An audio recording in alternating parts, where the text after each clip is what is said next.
Uma maneira de entender o que o Valentim está fazendo nesse livro, Extramodalidade e Sobrenatureza, e sobretudo nesse capítulo, em particular, nesse capítulo 5, O Ser como Devir Branco, é começar a partir do que a gente estava discutindo há pouco, ainda nessa unidade 3, acerca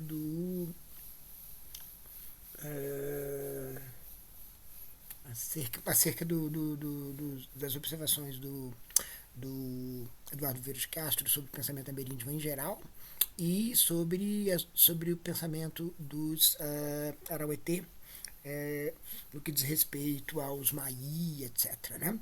E tudo isso, né? Ou seja, toda essa relação dos povos amazônicos com os outros à sua volta, por exemplo, com os animais, com os inimigos, com os espíritos. Toda essa relação com os outros é uma relação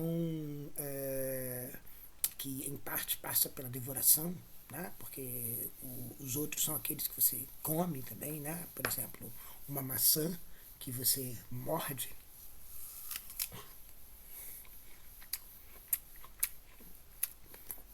E toda essa relação com os outros é uma relação que podia ser considerada da mesma natureza da filosofia, do que a filosofia tenta fazer, pensar o mundo, quer pensar os outros, pensar as outras coisas, tentar entendê-las, tentar compreendê-las, tentar fazer elas ficarem de alguma maneira inteligíveis, tentar fazer com que a inteligibilidade, o entendível nelas seja alcançável. E, no entanto, em geral não é. Então, o livro do Valentim, esse capítulo em particular, fala um pouco sobre o contraste, digamos, da relação com os outros, que a filosofia, na sua história mais tradicional, tem, filosofia canônica, né? Tem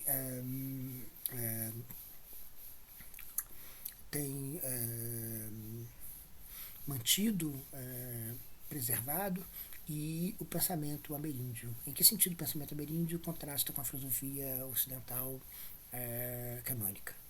Então é isso que, em parte, vai nos interessar.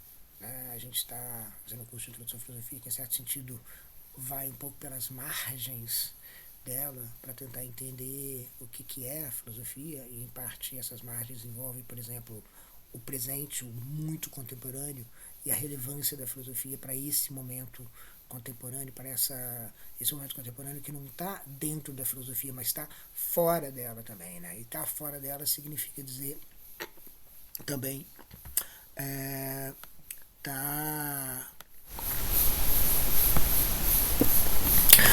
tá fora dela significa dizer também que ela é um outro da filosofia. Então a filosofia, o capítulo começa com essa observação sobre a não filosofia, porque a não filosofia também é o outro da filosofia, né? É esse outro que a filosofia de alguma maneira tem que lidar, ou precisa lidar, ou pode lidar, ou se não lidar, onde ela se insere. Então essas margens que a gente estava vendo são justamente aquilo que é o outro, aquilo que é o fora da filosofia, que inclui aquilo que é o fora da filosofia dentro do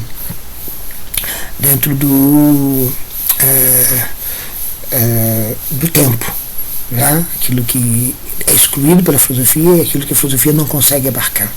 Então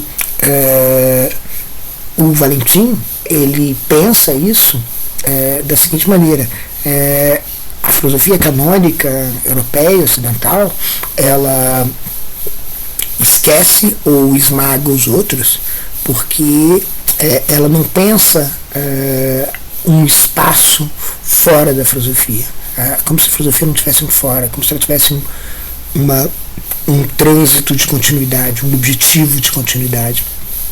E aí ela chega, ela não admite aquilo que vai lhe escapar. não tem o que foge, o que escapa.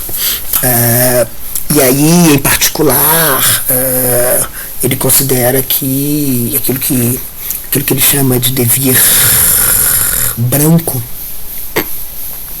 é justamente essa empreitada filosófica, canônica, europeia, que tem a ver com o que ele chama de antropogenia, que é a produção de um humano que, como a gente já tem elementos para desconfiar, talvez não seja necessariamente um humano, mas apenas o predador dos predadores, o último dos predadores, mas esse humano é justamente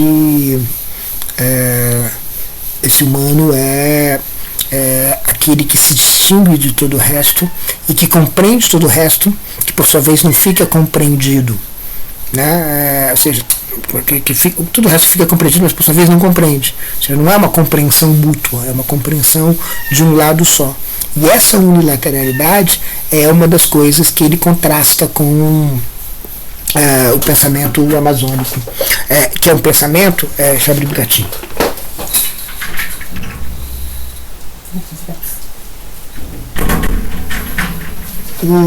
O pensamento amazônico ele é um pensamento em certo sentido de relações e que envolve uma certa reciprocidade, não necessariamente simétrica, mas uma reciprocidade em que os dois lados de alguma maneira podem estar numa situação de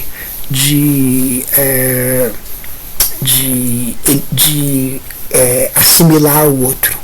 Né? Então, numa relação de guerra, numa relação de inimizade, você corre o risco ao compreender, enquanto que o branco ele está na sua tranquilidade, pensando o mundo como se nada tivesse em risco, como se ele não estivesse em risco nesse jogo de compreensão. Como se a compreensão não colocasse em xeque a posição em que ele está compreendendo as coisas. O pensamento amazônico não é assim. O pensamento amazônico ele não é um pensamento tranquilo de quem já se tornou predador dos predadores, de quem já dominou tudo, e agora está simplesmente num banquete em que vai escolher o que vai comer, que vai escolher o que vai compreender e como vai compreender. Ou seja, é como se no pensamento canônico europeu, aquilo que você pensa é como mais ou menos uma comida abstrata, que não é um animal caçado, que não é um animal que poderia ter te caçado, é justamente aquilo que se apresenta como comida para você, e se apresentando como comida para você está pronto para você, está à disposição. Então, a antropogenia ela é uma a antropogenia ela é justamente aquilo que é constituído por esse espaço, por esse papel de predador dos predadores que o humano ocupa. Aqui é uma passagem, então eu tenho que abrir a outra porta para a gatinha poder ir embora.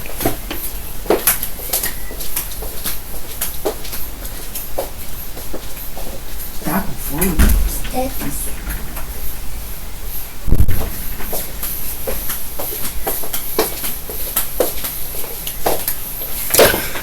Então, a antropogenia contrasta com a não antropogenia. A não antropogenia é justamente esse pensamento no meio da devoração das coisas, um pensamento da floresta. Não é isso aqui. É o pensamento da floresta em que, enfim, tudo pode acontecer, né? Então justamente é esse, e não há, portanto, esse contraste entre o que é humano e o que não é humano. O que é humano está por trás das lentes da observação do mundo, e o que não é humano está do outro lado. Ou seja, essa posição de sujeito-objeto não é que ela desaparece, mas é que ela se torna totalmente fragmentada na sua instanciação, na sua implementação. Ou seja, eu posso ser um sujeito que posso virar assujeitado o tempo todo. Eu posso ser um sujeito que pode estar sujeito a qualquer momento. Não é um sujeito que nunca está sujeito, que só as outras coisas vão estar sujeitos ao sujeito que é sujeito. Então, esse contraste que o Valentim está explorando. E que, em certo sentido, como a gente já pode ver, tem uma certa conexão com a ideia mesma, bastante brasileira, da antropofagia. Essa ideia de que da devoração, do canibalismo. E o canibalismo que pode ser pensado não necessariamente como sempre comer no sentido de devorar, assim como eu faço com a maçã, mas um pouco o pensamento como um pensamento que lida com o outro, assimilando o outro, né, engolindo o outro. Esse engolimento do outro, esse engolimento do mundo é que está associado, está na cabeça do Valentim quando ele está olhando para esse pensamento amazônico, né? E justamente é isso que não acontece, por exemplo, no caso branco, porque no caso branco você tem a inimizade entendida como uma guerra de identidades. É justamente a guerra de identidades que não acontece, né, como a gente estava vendo em Manejo do Inimigo. Né? Essa guerra de identidades não acontece. O que acontece é que tem alguma coisa ali do outro lado que eu vou querer engolir, eu vou lá e engulo. Então o engulo que vai fazer parte de mim, a maçã vai fazendo parte de mim. Eu não sou alheio à maçã, imune, indiferente à maçã que eu engulo. Então é mais ou menos essa relação com o outro, né? O outro não é aplainado para mim, o outro ele em certo sentido está vivo, ativo. Quando eu penso ele continua sendo de alguma maneira protagonista do meu pensamento depois que eu conceituo ele. Ele não se torna um conceito inerte, ele não se torna um conceito simplesmente como um pedaço de carne transformado num bife, né? Assado em massa numa indústria. Ele não se torna um conceito simplesmente, ele é um conceito que continua sendo o animal, o espírito humano que ele é numa certa perspectiva. Então aí é assim que a antropofagia, em certo sentido, é recuperada nesse projeto do Valentim. Então para ele, basicamente, o perspectivismo xamânico é um contraste com a antropogenia do pensamento, a antropogenia, a criação, a produção do humano que é típica do pensamento europeu. Então, pensamento xamânico que vai dizer, olha, na verdade a gente tem uma perspectiva, como é importante dizer, né? Ou seja, o relativismo é o destruidor de perspectivas, né? Como a gente estava dizendo, a perspectiva a gente tem uma perspectiva, mas essa perspectiva ela é também colocada em xeque quando a gente tem os encontros na floresta, quando a gente está em plena atividade de caça, quando a gente está nos xamãs na inimizade e na guerra arauetê. Então é isso que é colocado em xeque também, ainda que você divida as duas coisas, né? É importante dividir, né? É importante dividir a sua perspectiva do xamanismo que consegue transitar entre elas. Enquanto que aí a gente vê, né? A antropogenia humana tenta coincidir essas duas coisas, ou seja, a nossa perspectiva humana ela é consolidada, permanecida, ela é consolidada, mantida, sustentada pela própria atividade de pensamento. Então é por isso que, por exemplo, o Valentim discute muito com Heidegger. Isso talvez fique um pouco complicado para quem simplesmente aterriza no capítulo 5, mas basicamente Heidegger insiste, por exemplo, que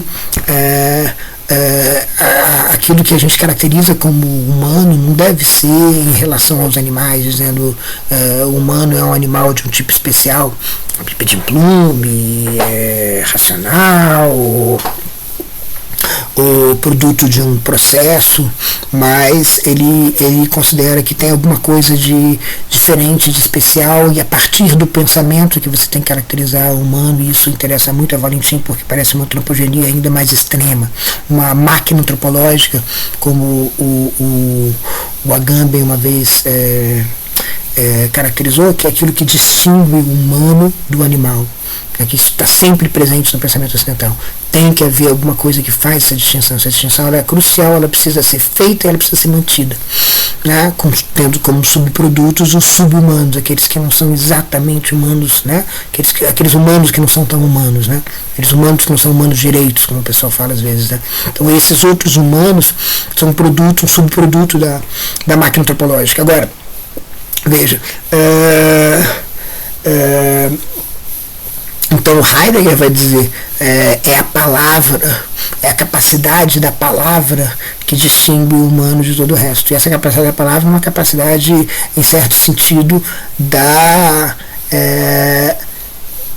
de uma conexão com as coisas que são. Existe um parentesco entre como as coisas são e como as coisas podem ser ditas. Esse parentesco, por Heidegger sabe, é extremamente perigosa e complicada, porque ela pode dar justamente num sistema de controle generalizado, mas justamente não necessariamente é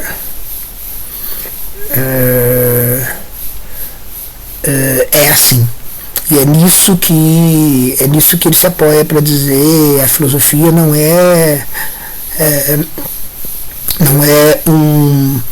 uma empreitada que envolve a não filosofia, é uma empreitada que abrange a não filosofia de alguma maneira, porque é capaz de pensá-la e dizê-la. Né? Então isso é digamos assim, uma fricção importante para o Valentim, né? Com o pensamento ameríndio amazônico, que é um pensamento justamente em que você não tem essa posição de privilégio estável, né? A palavra simplesmente tem que ser entendida dentro de uma perspectiva segundo a qual, por exemplo, o rugir do jaguar é a palavra pro jaguar. Então você não tem exatamente essa coisa da palavra como uma espécie de elemento estável, independente de todo o resto, e que fica fixo, né? E que independe das perspectivas. Tudo é perspectivado. E aí isso tem uma diferença muito grande justamente para o pensamento, no contraste com o pensamento europeu, antropogênico, né? Gerador de humano, que faz a manutenção dos humanos, né? Mantenedor dos humanos. Então é mais ou menos assim a trama do Valentim, né? O que eu vou fazer nessa síncrona é capturar alguns clipes, usar alguns clipes do meu curso de mito e filosofia contemporânea, que é um curso que é uma leitura do Valentim. Então eu achei que é interessante fazer essa introdução, e agora a gente passa para alguns pedaços de clipes sobre o capítulo 5 ainda, né? Do livro do Valentim.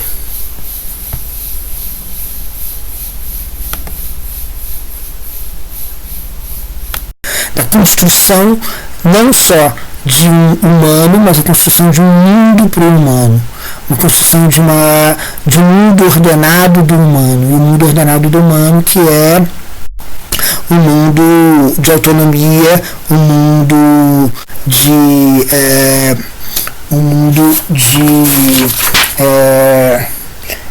de atividade, né? Um mundo de ação, de agência, e um mundo de autodeterminação, portanto um mundo de espontaneidade, um mundo onde cabe esse excepcionalismo humano, em que a humanidade apenas tem esse caráter tão especial que lhe dá o direito de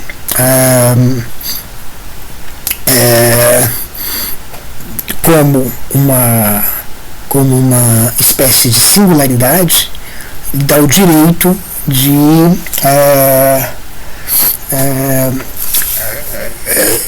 ter essa hegemonia. Né? Então, a construção dessa hegemonia, a construção desse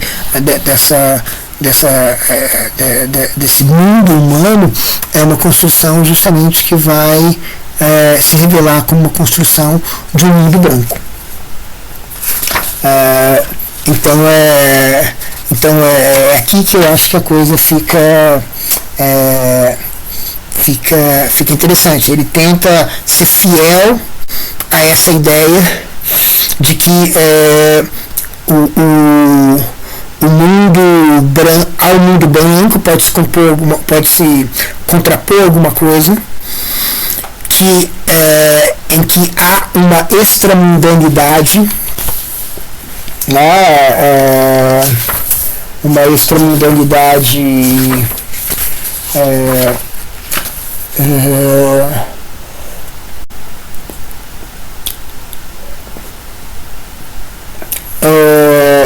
que deixa claro, que é um contraste que deixaria claro que o mundo construído pela pergunta, pelo ser, é um mundo branco, é um mundo colonial, e o mundo, a própria ideia de uma época do ser, uma época de sintonia com o ser, de resposta ao ser, é ela mesma uma figura de uma determinada situação cosmopolítica.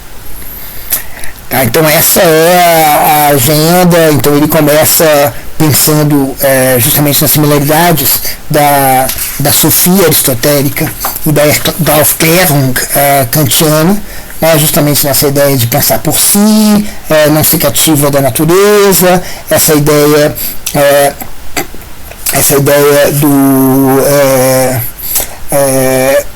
de ter uma ciência que comanda as demais,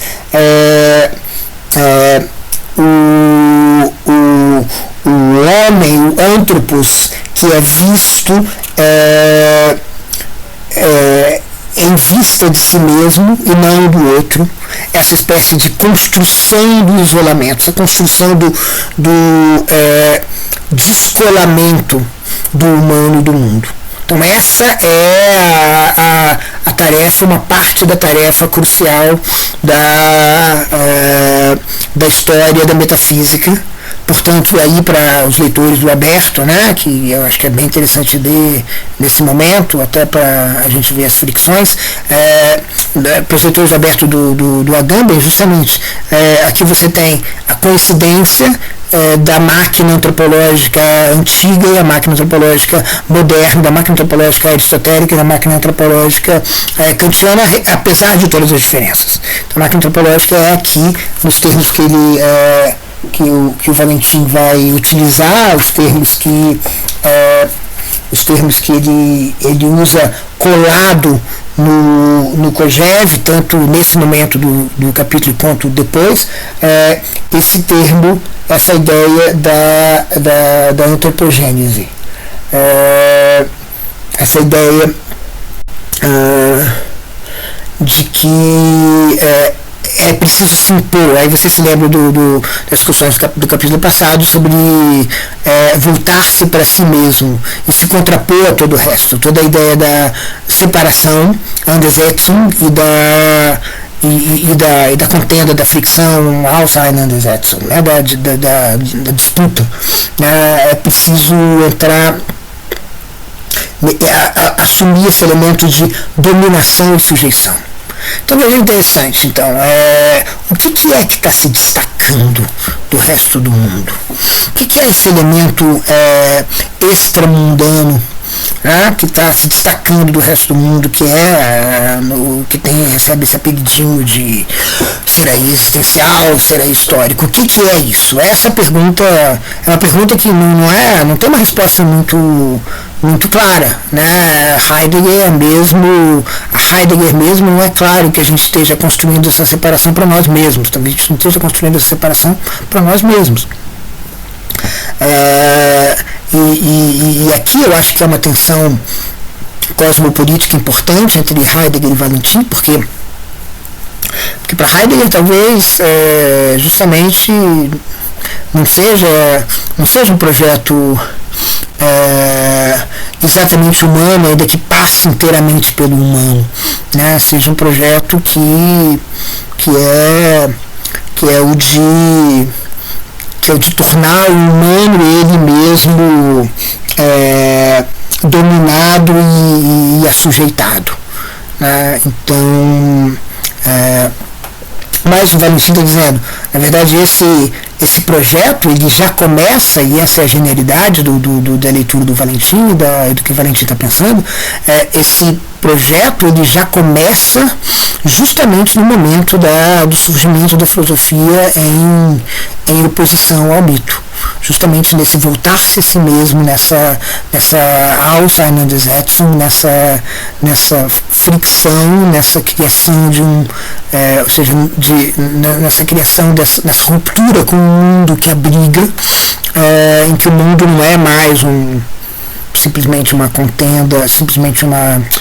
habitat, mas é alguma coisa que incomoda, e instiga, e fricciona e merece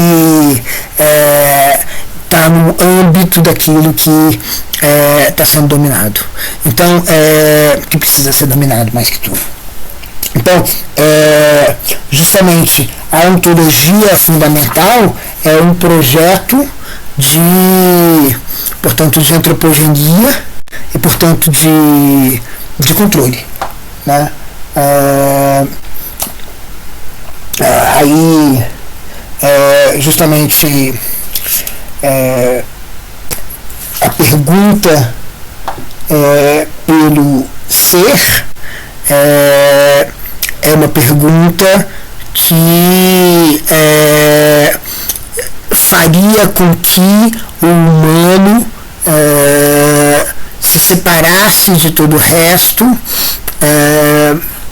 justamente por ele ter a possibilidade da linguagem, e da linguagem que responde ao ser. Então aí você tem essa especial, esse caráter especial do humano.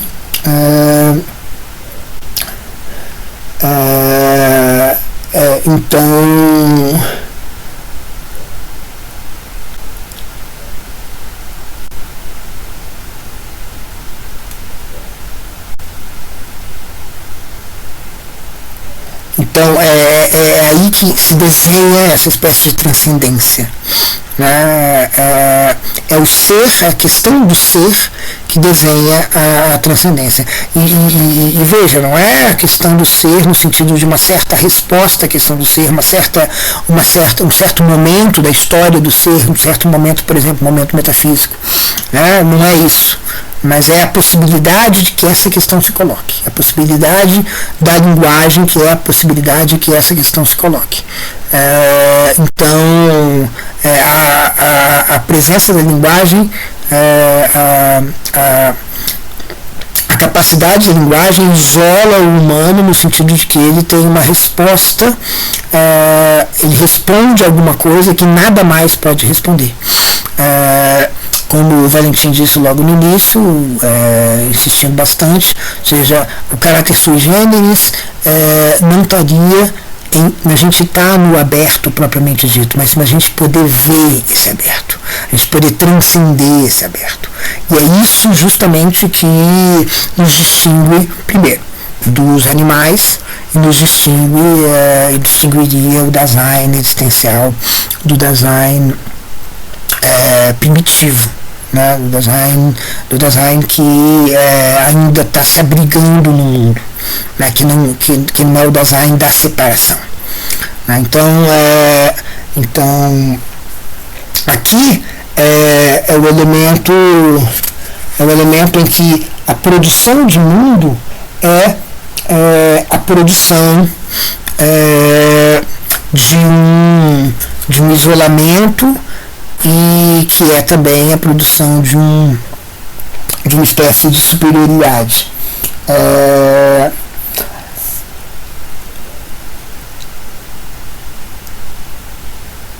E é interessante isso, porque, veja, há um sentido em que você pode dizer assim, essa alternativa do Valentim talvez estivesse, digamos assim, no radar de Heidegger, quando ele se pergunta assim, existe já na physis uma espécie de esquecimento do ser, uma espécie de maquinação doente. Quando a gente observa a physis, quando a gente olha para a physis como alguma coisa que está fora de nós, quando a gente assume essa perspectiva de quem está do lado de fora da physis e não se abriga dentro dela, é como se a gente já estivesse fazendo justamente esse movimento de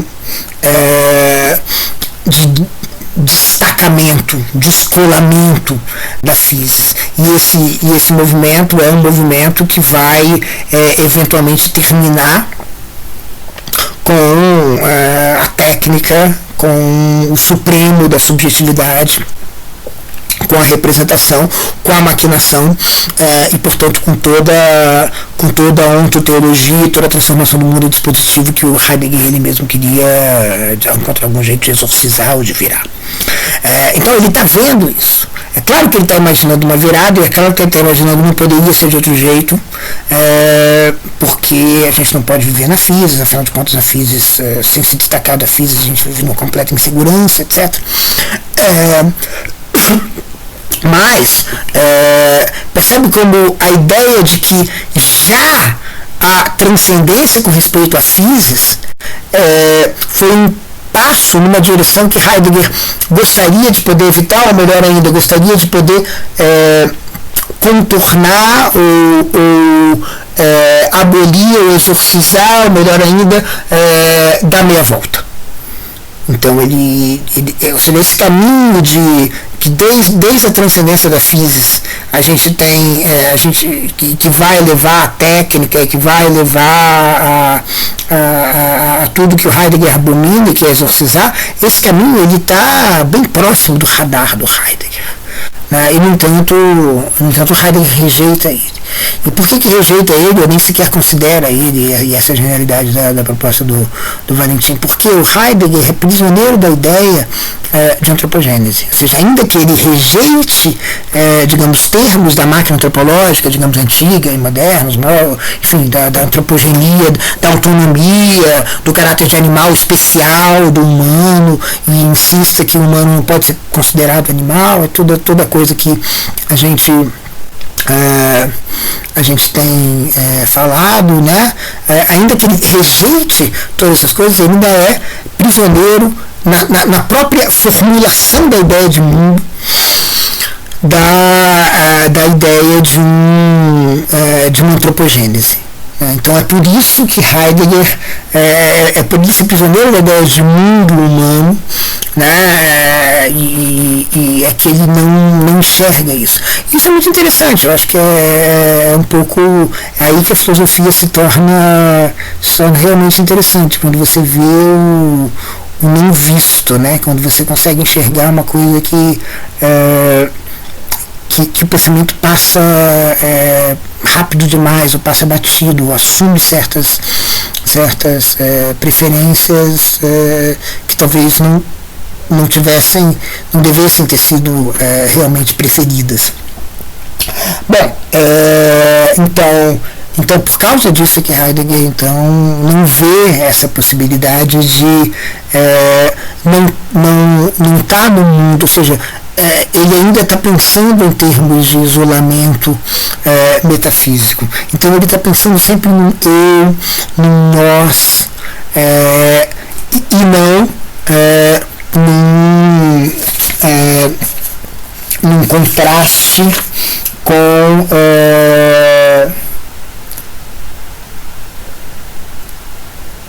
e não num contraste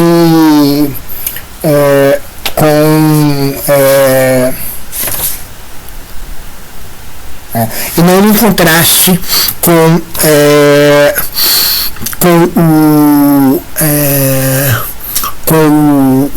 aquilo que não é mundo, um contraste em que a extramundanidade se torne uma espécie de cotidiano, uma espécie de habitat do humano, que o humano está sempre nessa fricção com o não humano, como vai ser a imagem do favorecida, recomendada pelo Vieira de Castro a partir da etnografia amazônica e tal, como a gente vai ver em um instante. Então,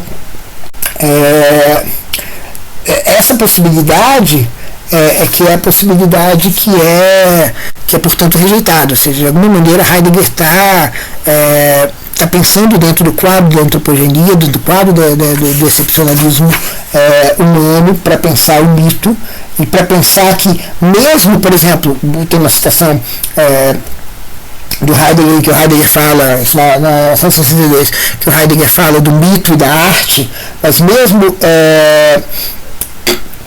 mesmo aí parece que o mito e a arte não tem exatamente a capacidade de ter uma relação com as coisas como a formação de um mundo humana pressupõe. Então é bem interessante, porque também aqui a gente está mostrando como é que Rilke, de novo, é muito importante, porque Rilke é justamente aquilo que Heidegger venera, mas que Heidegger tem que discordar. Ele tem que discordar porque ele está preso a essa ideia do excepcionalismo humano, ele está preso a essa ideia de antropogenia, que talvez seja uma prisão própria da história da filosofia, pelo menos até o tempo dele. Acho que um pouco mais, pelo menos.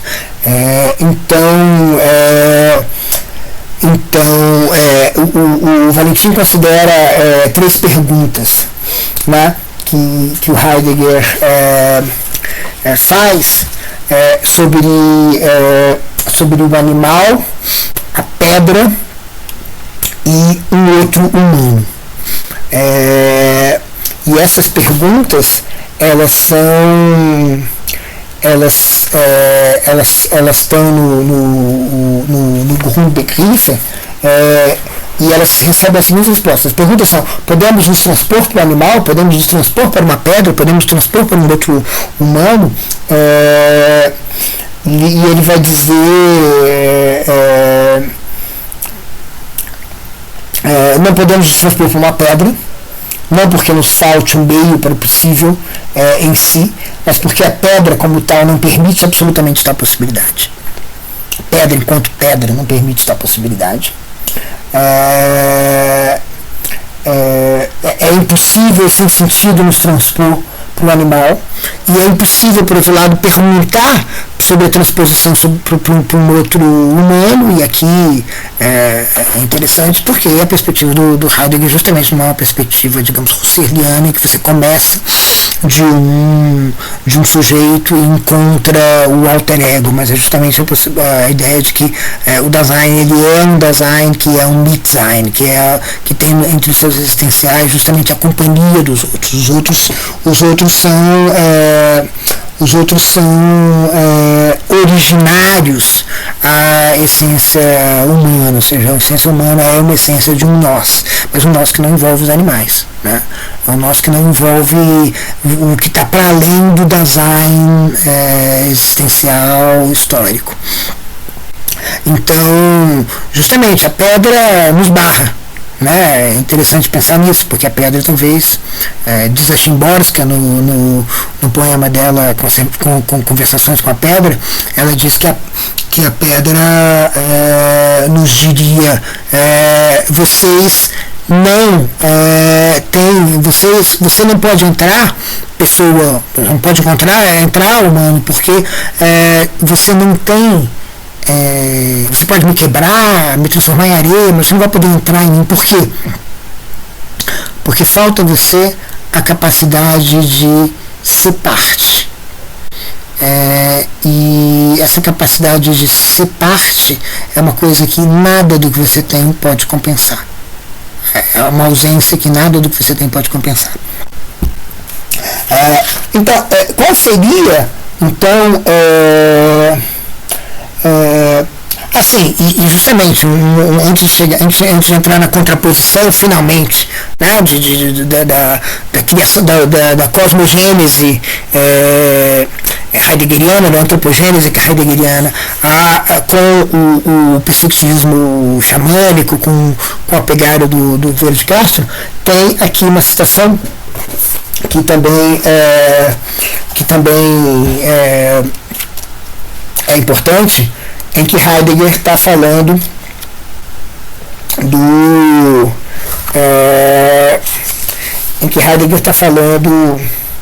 justamente de conferências que formam o Parmênides, em que ele explicitamente, o Parmênides, tá, rompe e diz qual que é o carapolé dele com o Rilke, pensando justamente na oitava elegia, que é, se não me engano, é o lugar das elegias do hino onde aparece a noção de aberto. O Heidegger escreve: o animal não vê nem vislumbra jamais o aberto no sentido do ocultamento, do desocultamento do oculto. Isso é mundo. Por isso, ele também não pode mover-se no fechado enquanto tal, nem tampouco ater-se a ele, a terra. O animal está fora do âmbito essencial do conflito entre desocultamento e ocultamento, mundo e terra. O signo dessa exclusão essencial é que nenhum animal ou planta tem a palavra. Então, é como se ele estivesse dizendo assim: olha, eu vejo o Rilke aqui descrevendo o aberto onde está o animal, mas o animal não tem a palavra. Então, portanto, esse animal, ele pode estar no aberto, mas ele não está no mundo nem na terra. Portanto, ele não vislumbra o aberto. Ele não está justamente em condição de observar, de transcender esse aberto, que seria alguma coisa específico do humano.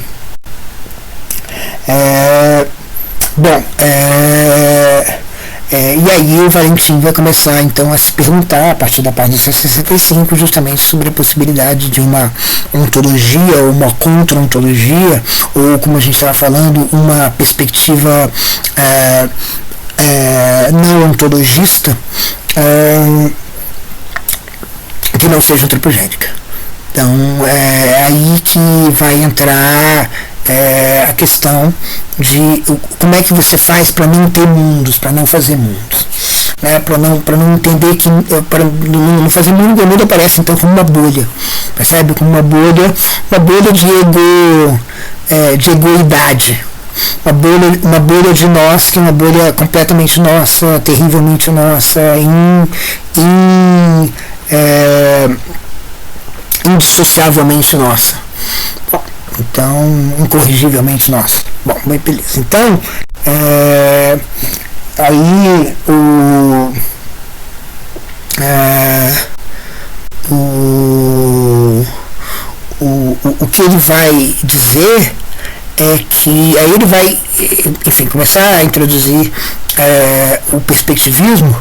O perspectivismo, ele aparece justamente no contexto do sobrenatural, que é o sobrenatural da floresta, se lembram, né? E que é também o contexto da caça, o contexto da predação. Esse contexto da predação é um contexto em que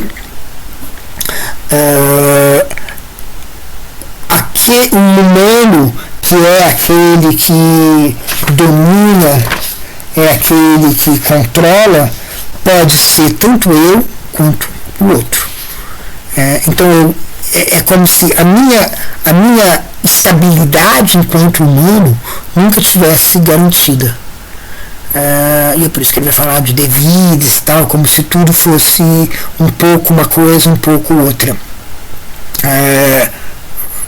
Como se tivesse uma espécie de vestígio de sangue no Cauim e vestígio de Cauim no sangue, porque o sangue e o Cauim não são coisa alguma, eles são apenas dentro de uma perspectiva. Então, a comparabilidade entre o sangue e o Cauim não é através da estrutura química dele, mas é através do papel que eles têm numa certa estrutura anímica, portanto, numa certa perspectiva, portanto, num certo ponto de vista, portanto, num certo para uma certa pessoa que não é pessoa humana, pode ser pessoa de um jaguar. Então,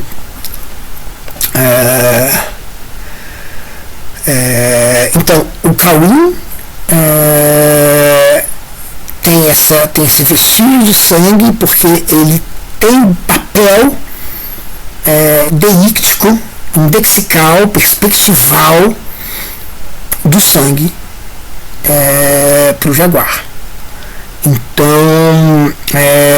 Então o humano, e isso é uma coisa muito importante, eu vou falar mais daqui a pouco sobre isso, o humano não é alguma coisa que é construído, mas é uma posição em que você pode estar ou você pode não estar. Porque quando você está na floresta, o humano, ou seja, o predador, pode ser justamente a onça, pode ser justamente o jaguar, pode ser justamente o seu caçador, pode ser justamente o seu predador. Né? Então, basicamente, a relação entre animais, espíritos e humanos é uma relação de troca, né? E depende muito da estrutura da própria predação. Quem é que está predando? Nesse artigo incrível que chama Cosmological Deixis, é um artigo que é muito importante para a minha compreensão do Eduardo Vieira de Castro. Ele diz assim: tipicamente os humanos, em condições normais, veem os humanos como humanos, os animais como animais, os espíritos se os veem como espíritos. Já os animais predadores, os espíritos veem os humanos como animais, os predadores. Animais de presa, ao passo que os animais de presa veem os humanos como espíritos ou como animais predadores. Então, basicamente, é essa inversão que vai se dar no perspectivismo. Os animais espíritos se veem como humanos, aprendem-se como ou se tornam antropomorfos quando estão em suas próprias casas ou aldeias, experimentam seus próprios hábitos e características sob a espécie da cultura. Portanto, a cultura não é alheia aos não humanos, mas isso está na 166, mas há uma espécie de humanidade, portanto, de cultura ancestral que deixa vestígio em toda a ação dos humanos, dos animais e dos espíritos.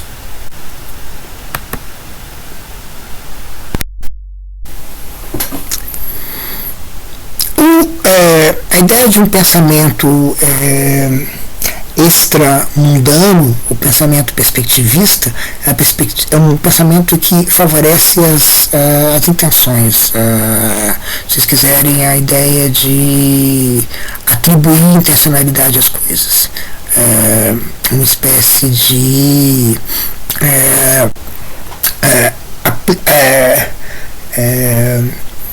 tratar tudo como se fosse intencional.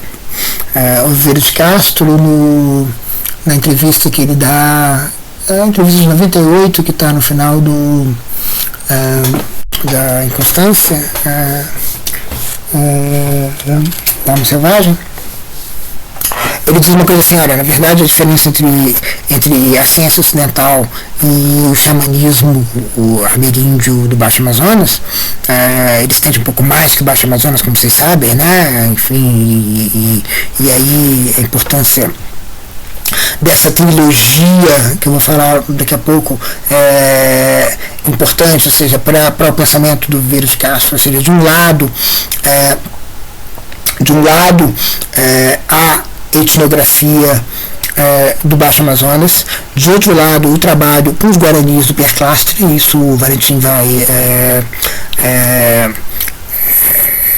engajar daqui a pouco, e o pensamento do Oswald de Andrade, né? Mas basicamente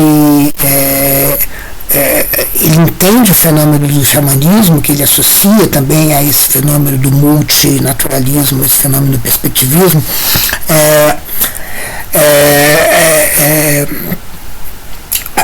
Há justamente uma oposição, e é uma oposição importante em relação à ciência ocidental, à ciência naturalista, à ciência moderna. A ciência moderna, ela procura, digamos, retirar qualquer vestígio de sujeito de suas explicações. Então, por isso que a explicação intencional ela não é uma explicação tão boa quanto a explicação não intencional.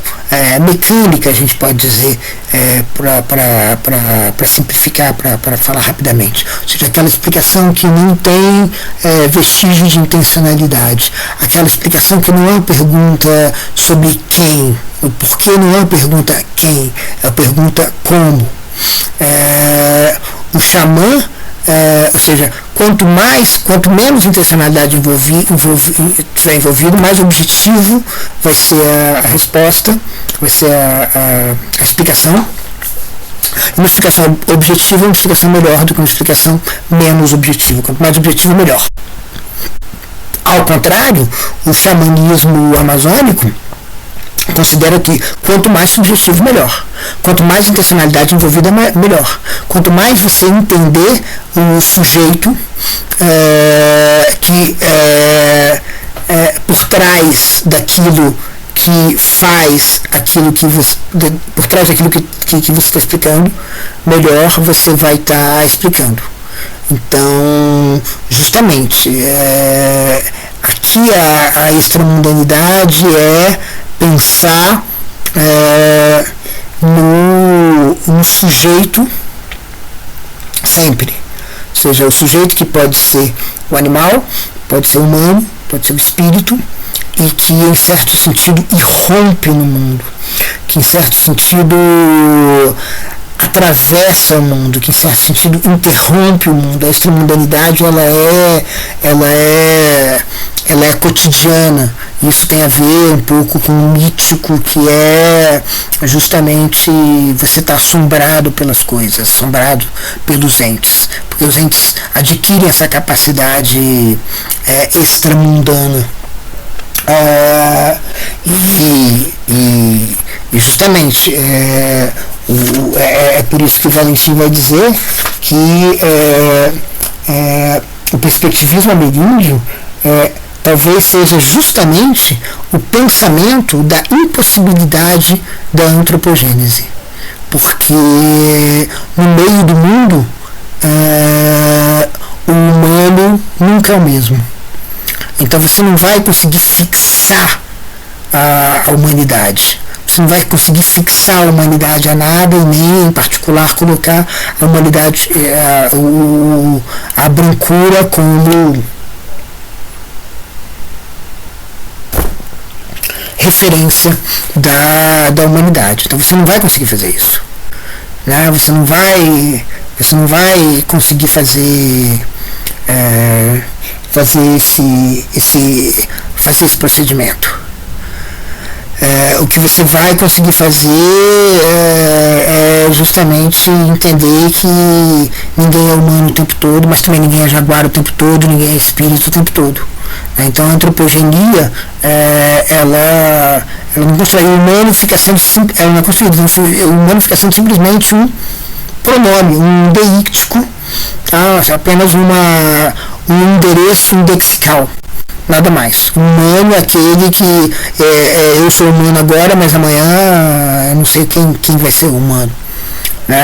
Então, portanto, o humano é associado a uma estrutura deíctica da predação. E aí justamente é que eu estava falando há pouco do Oswald, e justamente é aí que aparece a ideia de que talvez a antropofagia seja justamente aquilo que se contrapõe à antropogenia, né? Ou seja, a ideia de que o antropo é engolido e não de que o antropo é construído, né? Então a antropofagia é também a devoração de uma cosmofagia, e uma cosmofagia que se contraporia a essa cosmogonia, essa formação de mundo, né? Então, o que seria esse anti-antropogênico? Seria justamente veja bem, uma espécie de devoração de dentro de um mundo cheio de extramundanidade, daquele elemento extramundano que se apresenta como uma espécie de único elemento extramundano. E o único elemento extramundano já é um problema do ponto de vista clássico, né? Porque do ponto de vista clássico você tem justamente esse a ser exorcizado, a ser abolido, a ser abominado, a ser mantido à distância. Então é justamente essa extramundanidade única que é parte da antropogenia, que é parte dessa construção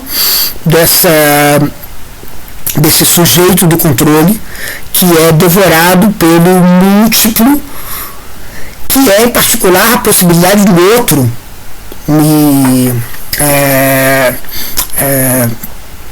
ser meu extramundano. O extramundano não sou eu, é justamente o outro. Justamente é o outro que pode me devorar.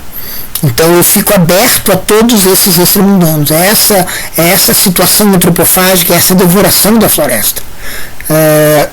E portanto o Clastra, e aí justamente o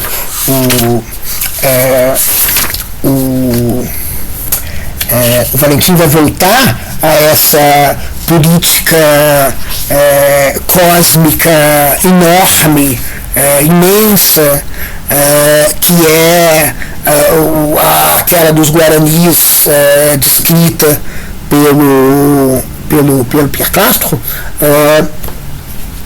justamente para dizer a citação que ele diz, que ele oferece.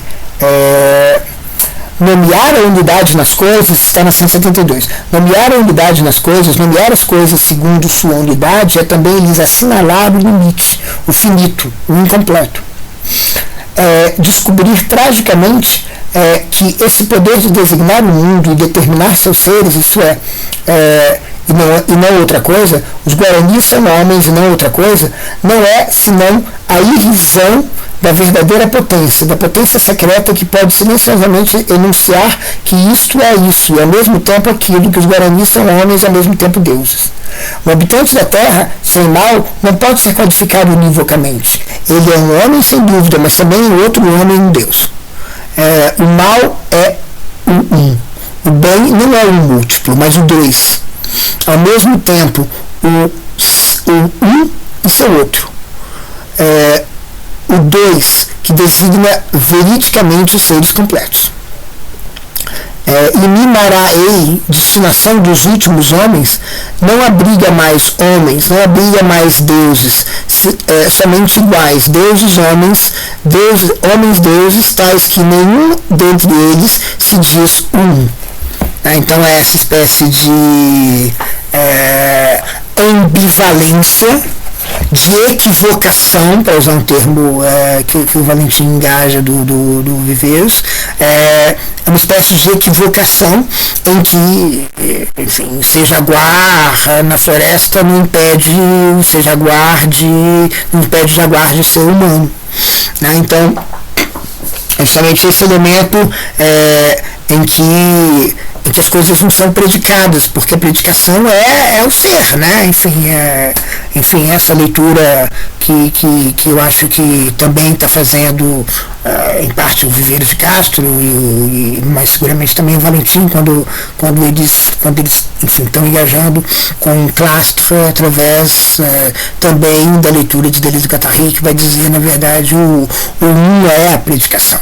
O um é justamente esse da predicação, ao qual a gente deveria substituir pelo qual a gente deveria substituir um I, né? Ou seja, em vez de um ST francês, substituir um ET, ou seja, em vez de um cortar o acento, né? Justamente cortar o acento e dizer assim, olha,